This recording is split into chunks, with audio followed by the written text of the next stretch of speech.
Mahigit 2,000 posisyon sa mga ospital at pasilidad ng Health Department ang alok sa anniversary job fair ng Kagawaran.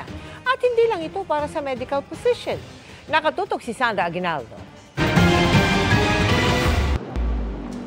Nagsimula na ang job fair ng Department of Health sa buong bansa. 2,600 na posisyon ang pwedeng applyan sa mga DOH hospital at medical facilities sa iba't ibang rehiyon. Naghahanap ang DOH ng mga doktor, nurse, dentista, medical technologist, psychologist at iba pa. Kahit wala sa medical field, pwedeng magkatrabaho. Hanap rin nila ang ilang engineer, information officer, administrative aid at computer maintenance technologies at iba pa. Nationwide to. So yun po sa ating mga ibang lugar sa Pilipinas, punta ho tayo sa mga pinakamalapit na DOH Centers for Health Development at yung ating mga DOH hospitals. Napakalawak ng salary grade. Ibig sabihin, from entry level up to executive, meron tayong mga vacant positions.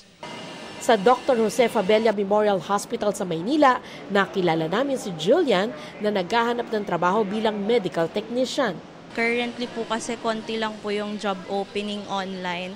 And naisipan ko po na siguro mas mapapadali po if mag-on-site po. And magandang opportunity din po to kasi makikita nyo po kung saan po yung mga available na mga hospitals and government facilities na may job opening po. Kung ano po yung hinahanap nyo trabaho po or kung ano pong profession kayo nabibilang.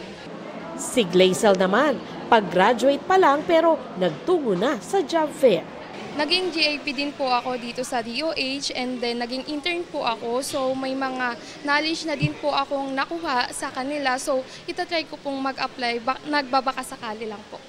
Nag-job hunting din ang katatapos lang ng senior high na si Matthew. To help na rin sa aking family or sa aking mga loved ones, I don't want to be a burden to them. Ang job fair na bahagi ng pagdiriwang ng 126th anniversary ng DOH ay magaganap hanggang June 20. Sa mga interesado mag-apply, bisitahin lang ang social media page ng DOH para sa karagdagang detalye. Para sa GMA Integrated News, Sandra Aguinaldo, Nakatutok, 24 Oras.